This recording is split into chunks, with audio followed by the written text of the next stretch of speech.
नमस्कार, आप देख रहे हैं जोहार झारखंड और मैं हूं आपके साथ विभा उपाध्याय। गोड्डा में चुनाव से पहले ही महागठबंधन के प्रत्याशी प्रदीप यादव मुश्किलों में फंसते हुए नजर आ रहे हैं। देवघर में उनकी ही पार्टी के एक प्रवक्ता ने होटल में बुलाकर छेड़खानी और जान से मारने की धमकी देने का गंभीर आरोप लगाया है, जिस पर गोड्डा की राजनीति में भूचाल आ गया है। देखिए हमारी यह खास रिपोर्ट।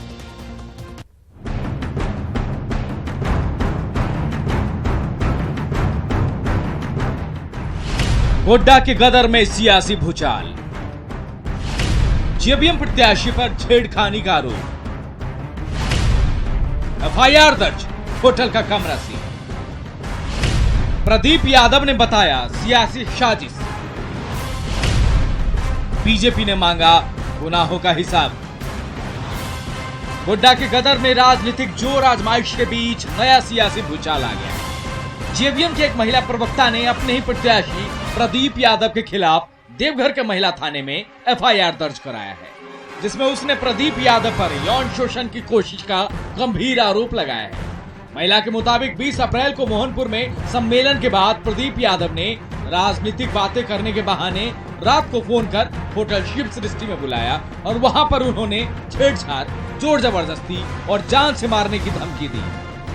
उन्होंने मेरे साथ छेड़खानी किया था। उन्होंने मेरे साथ बदतमीजी की थी और मैं बाकी सारा बात एफआईआर में लिख चुकी हूँ। बहुत डिटेल में अभी मैं नहीं बता सकती। महिला का आरोप है कि पार्टी के सुप्रीमो बाबूलाल ने भी उसकी इंसाफ की गुहार नहीं सुनी, जिसके बाद उसे पुलिस की शरण में जाना पड़ा। इधर आरोपों से पब्लिक में छवि खराब होने से बेचैन प्रदीप यादव ने इसे सियासी साजिश बताया है। बस ये चुनावी स्टंट है, इसके अलावा कुछ नहीं है। और मैं कह सकता हूँ इसकी उच्च स्तरीय जांच होनी चाहिए, निष्पक्ष जांच होनी चाहिए कि वह किन किन लोगों ने उनसे बात की, कैसे वो थाना तक पहुंची। तमाम चीजें जब सामने आएगी तब सच सामने आएगा। प्रदीप यादव ने दावा किया है कि मौजूदा सांसद निशिकांत दुबे के करीबी मुकेश पाठक पर्दे के पीछे से ये पूरा खेल खेल रहा है। मुकेश पाठक इसका नाम है और उनके पूरे प्रबंधन चुनाव को वो देखते हैं। पर्दे के पीछे से भाजपा प्रत्याशी इस खेल को कर रहे हैं। इधर निशिकांत दुबे ने सीना ठोक कर कहा है कि मुकेश पाठक जसीडी मंडल का बीजेपी का अध्यक्ष है और एक वकील भी है, लिहाजा वो कहीं भी रह सकता है, लेकिन इससे प्रदीप यादव का गुनाह कम नहीं हो जाता और उन्हें अपने गुनाहों का हिसाब जनता को देना होगा। यहाँ महिला का आप डाइवर्ट करने के लिए इसको पॉलिटिकल रंग क्यों दे रहे हैं? आप ये बताइए कि वो महिला आपकी प्रवक्ता है कि नहीं है। ये बताइए कमरा नंबर 202 में आपने उसको बंद कमरे में क्या बातचीत की? आप 2:45 पर सुबह वहां से बाहर निकले कि नहीं निकले? आप लगातार उस महिला को फोन करते रहे कि नहीं करते रहे? आपका वो फोन नंबर है कि नहीं? आपने जो व्हाट्सएप मैसेज किया है वो है कि नहीं? बाबूलाल मरांडी जी के साथ जो उसका व्हाट्सएप मैसेज है वो मैसेज है कि नहीं है? इधर जेबीएम का दावा है कि आरोप लगाने वाली महिला इस वाकये से पहले ही पार्टी से इस्तीफा दे चुकी है और बीजेपी के इशारे पर अब उनके नेता को फंसा रही है। जो भी होती है राजनीतिक उठापटक खटपट वहाँ पे हुई थी, उसके बाद उन्होंने पार्टी से इस्तीफा दे दिया था और उसके बाद जाकर के ये कार्रवाई की है। तो निश्चित रूप से ये पूरी तरह से जांच होनी चाहिए। प्रदीप यादव पर लगे आरोप से सियासी तूफान को शांत करने के लिए देवघर पुलिस ने कार्रवाई तेज कर दी है और होटल के कमरा नंबर 202 में छानबीन के बाद फिलहाल चाबी अपने पास रख ली है। एक एक बिंदु पर हम लोग अनुसंधान इसमें कराई जाएगी। इसमें हम लोग साइंटिफिक वे ऑफ इन्वेस्टिगेशन करेंगे, फॉरेंसिक टीम्स की भी हम लोग मदद लेंगे और जो तथ्य आएगा वो आप लोगों के सामने आएगा। गोड्डा में चुनाव से 15 दिन पहले प्रदीप यादव पर लगे गंभीर आरोप को अब सियासी रंग देने की कोशिशें शुरू हो गई। महागठबंधन जहां इसे बीजेपी की साजिश बताकर जनता से सिंपैथी वोट मांगने की फिराक में है, तो बीजेपी इसे अबला के सम्मान का मुद्दा बना रही है और पुलिस की जांच पूरी होने तक ये खेल चलता रहेगा। न्यूज़ 18 के लिए गोड्डा से अजीत और देवघर से ऋतुराज के साथ मनीष की रिपोर्ट। तो प्रदीप यादव पर जेवीएम की महिला नेता द्वारा लगाए गए छेड़खानी के आरोप पर सियासत तेज हो गई है। बीजेपी ने इस मामले में पीड़ित की शिकायत को नजरअंदाज करने के लिए प्रदीप यादव के साथ साथ जेवीएम के अध्यक्ष बाबूलाल मरांडी को भी बराबर का गुनहगार माना है और प्रदीप यादव से अपनी उम्मीदवारी वापस लेने की मांग की है। बाबूलाल मरांडी को इस घटना की जानकारी थी, उन्होंने इस घटना को दबा दिया। तो हम मानते हैं जितने गुनहगार प्रदीप यादव हैं उससे कहीं कम गुनहगार बाबूलाल मरांडी नहीं है, जिनके लिए राजनीति और चुनाव ज्यादा महत्वपूर्ण थे। तभी उन्होंने कहा कि चुनाव के बाद इसे देखेंगे। झारखंड में 4 सीटों पर चुनाव प्रचार थम चुका है। मैदान में कुल 61 प्रत्याशी ताल ठोक रहे हैं, जिनकी किस्मत का फैसला वोटर्स 6 मई को अपने मताधिकार का प्रयोग कर तय कर देंगे। तब तक उम्मीदवार डोर टू डोर कैंपेन कर मतदाताओं को रिझाने की कोशिश करेंगे।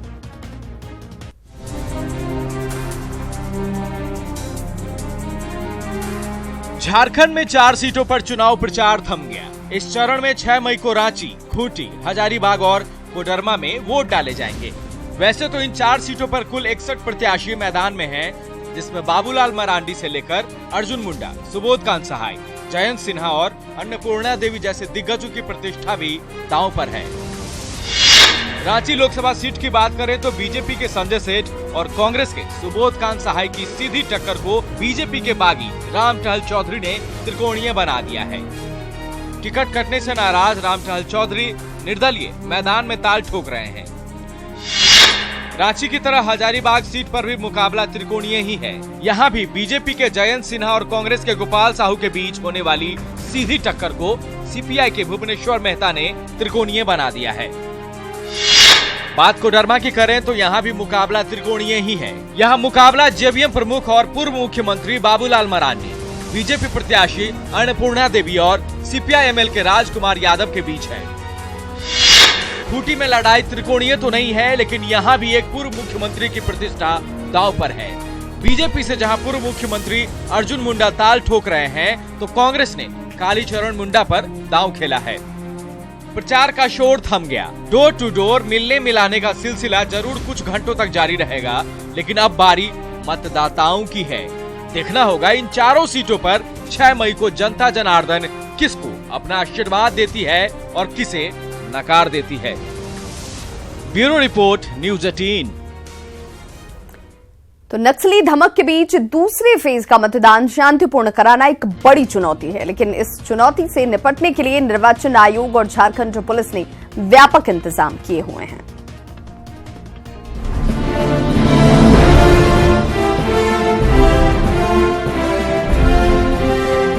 झारखंड में दूसरे चरण के लिए प्रचार का शोर थम गया है।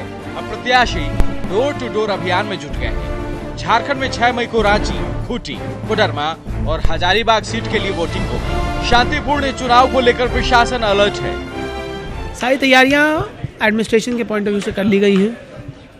शराबबंदी का भी ऑर्डर निकाल दिया गया है, गाड़ियां आ गई हैं, मैन पावर का डिप्यूटेशन जो होता है वो कर लिया गया है। झारखंड का द्वितीय चरण और जो देश का जो 5वां चरण है, और जहाँ तक प्रशासनिक तैयारियां हैं वो हम लोगों ने पूरी कर ली हैं, और इसमें सुरक्षा के दृष्टिकोण से भी काफ़ी व्यापक उपाय किए गए हैं। रांची में निष्पक्ष और शांतिपूर्ण मतदान संपन्न कराने के लिए जिला प्रशासन ने पूरी तैयारी कर ली है। शहर के एंट्री और एग्जिट पॉइंट पर पुलिस की पैनी नजर है। खूंटी का कुछ पार्ट है जिसमें निश्चित रूप से ज़्यादा कंसंट्रेशन है, तो वहाँ अतिरिक्त बल उसी तरीके के उसी क्षमता के बल उपलब्ध कराए गए हैं। झारखंड में 8 विभिन्न प्रकार के नक्सल ग्रुप ऑपरेट कर रहे हैं। अभी दूसरे चरण में हमारे 11 ज़िले जा रहे हैं, जिसमें 4 पार्लियामेंट्री कॉन्स्टिट्यूएंसी हैं। तो इसके लिए हम लोगों को हमने प्रचुर मात्रा में जो बल हैं वो उपलब्ध कराए हैं, चाहे वो CAPF के बल हैं, चाहे वो स्टेट पुलिस के बल हैं। तो सभी अफेक्टेड एरियाज़ में प्रॉपरली डिप्लॉयमेंट किया गया है। 6 मई को रांची, खूंटी, हजारीबाग और कोडरमा में वोट डाले जाएंगे। इन लोकसभा क्षेत्र में 11 जिले आते हैं। इनमें से गिरिडीह समेत कुछ इलाके में माओवादी, जबकि खूंटी, रांची के कुछ इलाके में PLFI नक्सली सक्रिय हैं। ऐसे में भयमुक्त होकर मतदाता लोकतंत्र के इस महापर्व में भाग लें। इसे लेकर सुरक्षा के विशेष इंतजाम किए गए हैं। न्यूज़ 18 के लिए रांची से ओम प्रकाश के साथ मनोज की रिपोर्ट। झारखंड में दूसरे चरण के चुनाव प्रचार के आखिरी दिन दिग्गजों ने अपनी पूरी ताकत झोंकी। रांची के सोनाहातू और सिमडेगा के किरसई में सीएम रघुवर दास ने चुनावी सभा को संबोधित किया। सोनाहातू में जहां उन्हें रांची के बीजेपी उम्मीदवार संजय सेठ के लिए उन्होंने वोट मांगा, वहीं सिमडेगा में अर्जुन मुंडा के समर्थन में जनसभा की। इस दौरान सीएम ने वंशवाद को लेकर महागठबंधन पर जमकर निशाना साधा, साथ ही कई मुद्दों पर कांग्रेस को भी घेरा। वहीं रामगढ़ में बीजेपी कैंडिडेट जयंत सिन्हा ने रोड शो किया, जिसमें बीजेपी के अलावा आजसू के कार्यकर्ता भी मौजूद रहे। इस मौके पर जयंत सिन्हा ने कहा कि बीजेपी की सरकार रोज नए कीर्तिमान स्थापित कर रही है।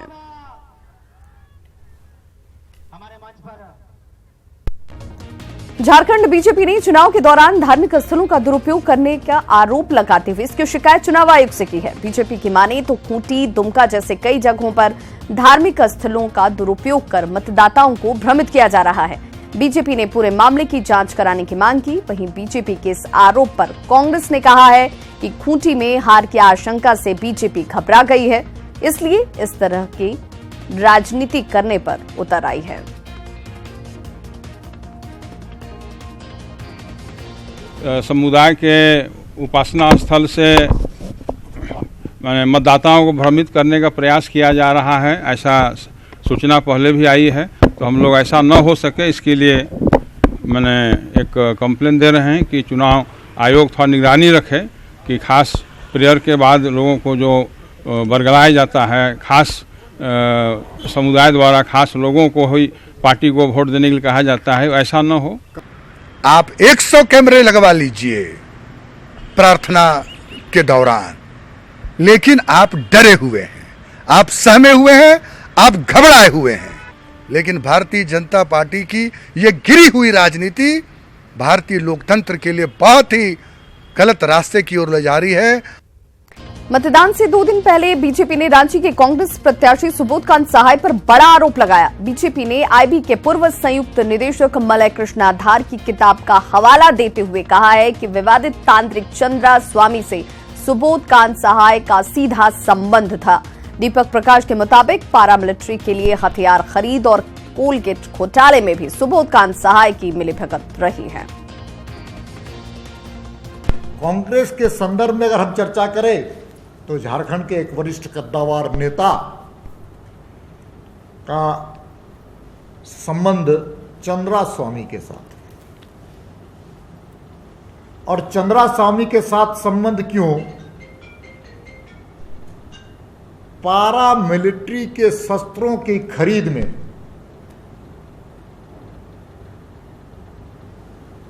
उनका नाम उल्लेखित किया गया है।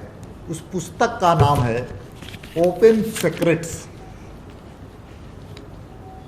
ये ओपन सीक्रेट्स किसी सिविलियन के द्वारा नहीं लिखा गया, किसी पॉलिटिशियन के द्वारा नहीं लिखा गया। तो झारखंड में दूसरे चरण का चुनाव प्रचार थमने के साथ ही बीजेपी ने तीसरे चरण के चुनाव में अपनी ताकत झोंक दी है। पीएम मोदी 6 मई को चाईबासा में, जबकि 15 मई को दुमका में चुनावी सभा को संबोधित करेंगे। वहीं बीजेपी के राष्ट्रीय अध्यक्ष अमित शाह, गृह मंत्री राजनाथ सिंह, केंद्रीय मंत्री नितिन गडकरी भी झारखंड में कई चुनावी सभाएं करते हुए नजर आएंगे। प्रधानमंत्री जी टाटा कॉलेज चाईबासा के ग्राउंड में एक बड़ी जनसभा को संबोधित करेंगे। उसके अलावा 8 तारीख को राष्ट्रीय अध्यक्ष जी धनबाद और जमशेदपुर में पब्लिक रैली करने जा रहे हैं अपने प्रत्याशियों के पक्ष में। राजनाथ सिंह जी और नितिन गडकरी जी 7 तारीख को आ रहे हैं। अपने कारनामों से सुर्खियों में रहने वाले रांची का रिम्स अस्पताल फिर आज चर्चा में आ गया। रिम्स के न्यूरो आईसीयू वार्ड में 12 घंटे से एक मरीज का शव बेड पर पड़ा रहा, पर शव का पोस्टमार्टम तक नहीं कराया गया। हालात तो ये कि शव को मर्चुरी तक ले जाने की भी अस्पताल कर्मियों ने जहमत नहीं उठाई, जरूरत नहीं समझी इसकी। कोटरमा और चतरा के रहने वाले 2 लोगों का शव करीब 12 घंटे तक बेड पर यूं ही पड़ा रहा और इस दौरान औपचारिक प्रक्रिया के लिए परिजन भटकते हुए नजर आए, पर किसी ने इनकी सुध नहीं ली। न्यूज 18 की टीम ने मामला जब प्रबंधन तक पहुंचाया, तब जाकर परिजनों को मदद मिल सकी। बच्चा और कोई नहीं है यहाँ। हम लोग आए हैं, उसका बाद पूरा दौड़ धूप कर रहे हैं। कोई किसी को भेज देता है वहाँ, कोई वहीं भेज देते हैं, वहाँ डॉक्टर साहब को भेज देते हैं वहाँ कि वहाँ जाइए, लेकिन कोई बोलता आज नहीं होगा, कल होगा, डेट खत्म हो गया। मतलब कल होगा, उसका कागज पत्र बनेगा, कल बनेगा कागज। 2 बजे तक फिर इधर आके परेशान हो रहे हैं। पोस्टमार्टम के लिए कोई है नहीं, इधर कह रहे हैं अभी नहीं होगा, गर्मी के दिन है, लाश खराब हो जाएगा। सर हम कोटरमा जिला डोमचांच से आए हुए हैं। मेरे तक सूचना आपके द्वारा ही प्राप्त हुई है और आपके सामने ही मैंने उन लोगों को तुरंत गार्ड को भेज के सुपरवाइजर को भेजा है, हेडमेट को भेजा है। बॉडी को अभी तुरंत हटा लिया जाएगा, पोस्टमार्टम के लिए भी भेज दिया जाएगा। चक्रधरपुर के एक युवक की बेंगलुरु में हत्या कर दी गई। हत्या का आरोप चक्रधरपुर के ही एक युवक पर लगा है और परिजनों के मुताबिक रवि विश्वकर्मा एक कंपनी में इंटीरियर डिजाइनर का काम करता था और उसने कुछ और लोगों को काम के लिए चक्रधरपुर के वाईपी गांव से वहां पर वो लेकर गया था, जिनमें एक सानगी जारिका भी था। दोनों किराए के मकान में एक साथ रह रहे थे, लेकिन किसी बात को लेकर के दोनों के बीच में विवाद हुआ, जिसके बाद सानगी ने पत्थर से कूचकर रवि की हत्या कर दी। घटना के बाद से सानगी फरार है और इधर घटना की सूचना मिलने पर मृतक के परिजन बेंगलुरु के लिए रवाना हो गए हैं।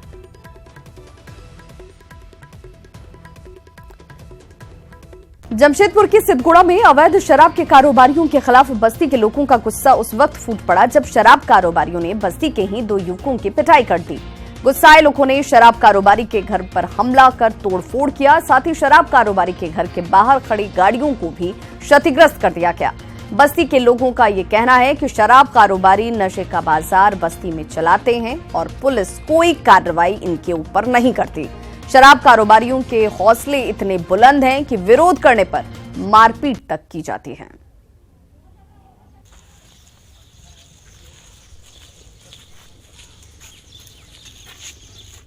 देखो यहाँ पर गांजा बेचता है प्रेम, और वो जो क्या टेंड ना क्या बोलता वो भी बेचता है। हर समय यहाँ पर लड़ाई झगड़ा होते रहता है, लड़का लोगों को बेरवा, और दारू भी बेचता, तीनों चीज बेचता है। कोई लड़का लोग आया यहाँ पर लड़का को मार दी, जो बचाने गया उसका भाई, उसको भी चोट लगी। 2 प्रेम, धीरज, रवि, उसका माँ और उसका 2 बहन।